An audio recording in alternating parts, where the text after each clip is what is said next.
പിതാവും പുത്രനും പരിശുദ്ധാത്മാവുമായ ത്രിയേക ദൈവത്തിന്റെ തിരുനാമത്തിന് എന്നേക്കും മഹത്വമുണ്ടായിരിക്കട്ടെ. ആമേൻ. കർത്താവിനാൽ ഏറ്റവും അനുഗ്രഹിക്കപ്പെട്ട പ്രിയ സഹോദരങ്ങളെ, ഇന്ന് ഒക്ടോബർ 1 വിശുദ്ധ കൊച്ചുത്രേസ്യായുടെ തിരുനാൾ ദിവസം. വിശുദ്ധ കൊച്ചുത്രേസ്യായുടെ മധ്യസ്ഥതയിൽ അനുദിന ദൈവാനുഭവത്തിന്റെയും അനുഗ്രഹ പ്രവാഹത്തിന്റെയും കുറുക്കുവഴി എന്ന ഒരു തിരുവചന ധ്യാന പരമ്പര നാം ആരംഭിക്കുകയാണ്. ഒരു പ്രഭാഷണം 2 ദിവസം ആവർത്തിച്ച് ധ്യാനിച്ച് ദൈവത്തെ രുചിച്ചറിയാനും അനുഗ്രഹം പ്രാപിക്കാനും നാം പരിശ്രമിക്കണം. ഈ പരമ്പരയിലെ 1-ാം എപ്പിസോഡിലേക്ക് ഏവർക്കും സ്വാഗതം. അനുഗ്രഹീതമായ ഈ ദിവസത്തിൽ വിശുദ്ധ മത്തായി എഴുതിയ സുവിശേഷം 18-ാം അധ്യായം 1 മുതൽ 5 വരെയുള്ള വാക്യങ്ങളിലൂടെ സ്വർഗരാജ്യത്തിൽ വലിയവരായി തീരാനുള്ള 3 കാര്യങ്ങൾ കർത്താവ് നമ്മെ പഠിപ്പിക്കുന്നു.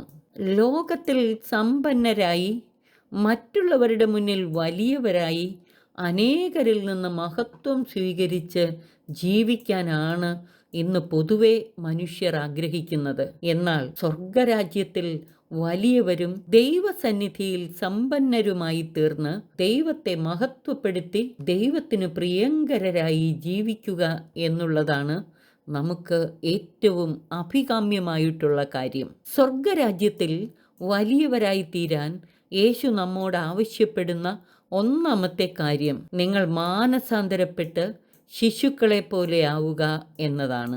എന്താണ് ഇതുകൊണ്ട് അർത്ഥമാക്കുക?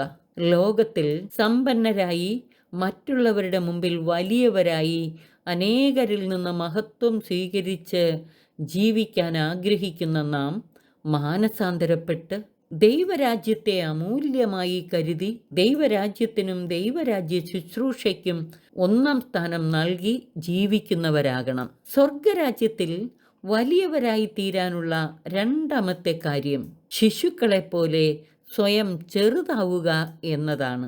അതായത് നാം ശിശുതുല്യമായ എളിമയും നിഷ്കളങ്ക സ്നേഹവും ദൈവാശ്രയവും ദൈവത്തിലുള്ള ശരണവും സമർപ്പണ മനോഭാവവുമുള്ളവരാകണം. വിശുദ്ധ കൊച്ചുത്രേസ്യ നമുക്ക് കാണിച്ചു തരുന്ന മാതൃകയും ഇതാണല്ലോ. 3-ാമതായി, ശിശുവിനെ യേശുനാമത്തിൽ സ്വീകരിക്കുന്നവരാകണം നാം. അതായത് പ്രതിഫലേച്ഛ കൂടാതെ ദൈവമഹത്വത്തിനും ദൈവരാജ്യവ്യാപ്തിക്കുമായി യേശുനാമത്തിൽ എളിയവർക്ക് സ്നേഹ ശുശ്രൂഷ ചെയ്യുന്നവരാകണം നാം. മാനസാന്തരം സമൂലമായ ഒരു ജീവിത പരിവർത്തനമാണ് നമ്മിൽ നിന്ന് ആവശ്യപ്പെടുന്നത്.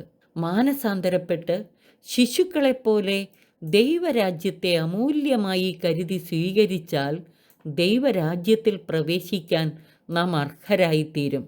നിങ്ങൾ ആദ്യം അവിടുത്തെ രാജ്യവും നീതിയും അന്വേഷിക്കുക, അതോടൊപ്പം മറ്റുള്ളവയെല്ലാം നിങ്ങൾക്ക് ലഭിക്കും എന്നാണല്ലോ യേശുതമ്പുരാൻ തൻ്റെ മലയിലെ പ്രസംഗത്തിനിടയിൽ വിശുദ്ധ മത്തായി എഴുതിയ സുവിശേഷം 6:33 നമ്മോട് ആവശ്യപ്പെടുന്നത്.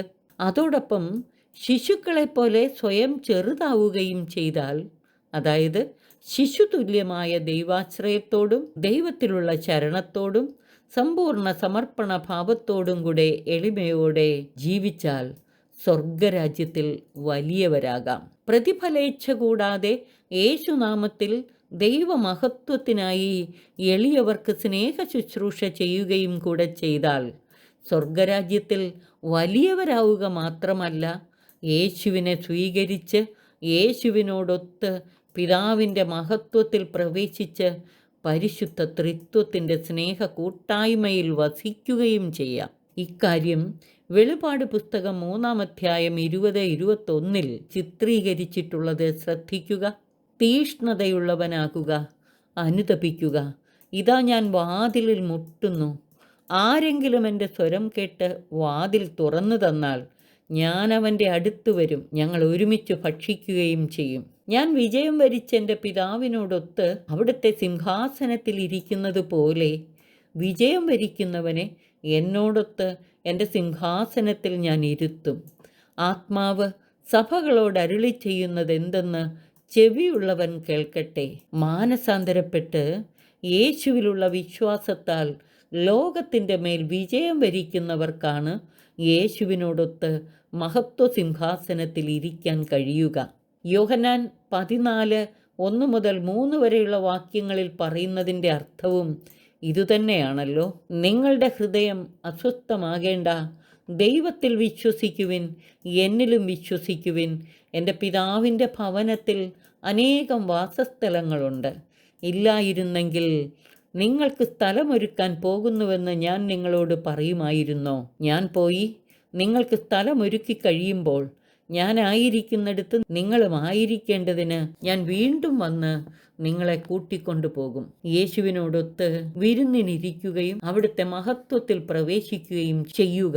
ഇതല്ലേ നമ്മുടെ ഏറ്റവും വലിയ ഭാഗ്യം? ഈ സൗഭാഗ്യത്തിന് അവകാശികളായി സ്വർഗത്തിൽ വലിയവരായി തീരണമെങ്കിൽ നാം യേശുവിലും യേശുവിനെ അയച്ച പിതാവിലും വിശ്വസിച്ച് മാനസാന്തരപ്പെട്ട് ശിശുക്കളെ പോലെ സ്വയം ചെറുതായി എളിയവർക്ക് നിസ്വാർത്ഥമായ പ്രതിഫല ഇച്ഛ കൂടാതെയുള്ള സ്നേഹ ശുശ്രൂഷ ചെയ്ത് ദൈവത്തെ മഹത്വപ്പെടുത്തി പരിശുദ്ധ ത്രിത്വത്തിന്റെ സ്നേഹ കൂട്ടായ്മയിൽ വസിക്കണം. നിരന്തരമായ തിരുവചന ധ്യാനവും കൗദാശിക ജീവിതവും ദൈവമഹത്വത്തിനായുള്ള സ്നേഹ ശുശ്രൂഷകളുമാണ് ഇതിന് നമ്മെ സഹായിക്കുന്നത്.